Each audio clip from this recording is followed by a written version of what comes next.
As a hospice nurse, I can speak to the clinical benefits because I've seen it in action, music therapy in action, and it significantly improves quality of life. And when it does that, it affects the patient's pain levels, it affects their anxiety levels, and it helps them just relax more. And when those things occur, we've actually seen a reduction in medications used, either pain medications, anxiety meds.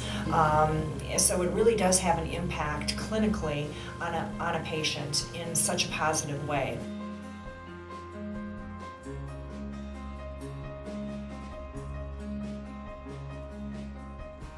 And I also think from a social work perspective, when we have patients who are really cognitively impaired, whether it's through dementia or any other kind of neurological problem, music stimulates a part of the brain that is dormant when music's not played. And so what you see is, in the past when you wouldn't see a verbal response or a nonverbal response, you play music and their face lights up and you see an engagement that you wouldn't see before. And so from a family perspective, to be able to get that piece of my loved one back again that has been gone or missing, I think is really enriching for the whole experience.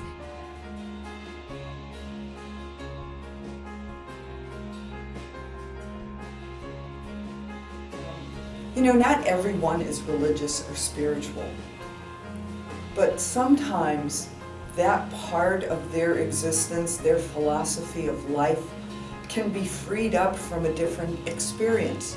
So rather than having someone like myself, a spiritual care coordinator coming in, their own minister, sometimes it's the music that they've heard from their youth when they did go to church that might resonate with them once again. And it might bring them some comfort, it might bring them some peace. I think any of the music that we can involve in their lives is going to be a benefit because it's going to touch a whole different aspect of that person, not just the physical, not just the psychological, but I think it's going to help get us in touch with their soul.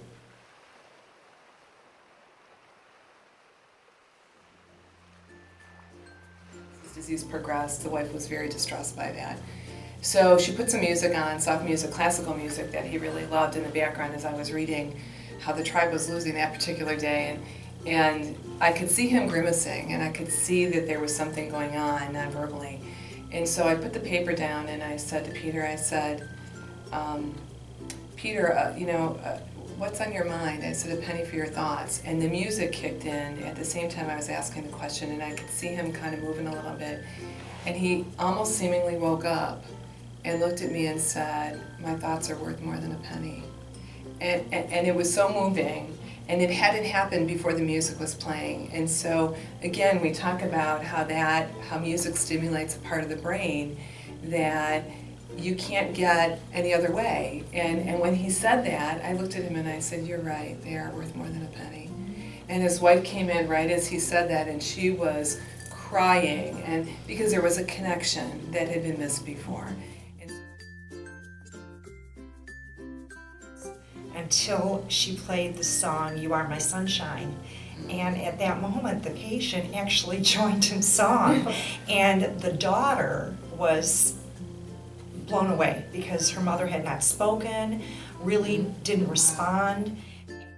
Any disease process somebody goes through, music therapy is going to have a positive effect. I know how music makes me feel. It makes me feel happy. There's certain songs that just make you happy. And help them to get more and more in touch with what they're feeling, to explore that, and perhaps to find some understanding in what's happening in their life experience, to help them move on and to help them find some comfort and peace at this time in their life. Offering music therapy as an adjunct, as a complementary service to our families and patients sets us apart. Just like music therapy, art therapy, massage therapy, I think they all are able to meet a need of our patient that traditional medicine and all of our other tools can't. And I think having music therapy on board not only enhances and enriches our program, but it allows connection between patients and families. And again, I think this is one of those therapies that we can't duplicate any other way.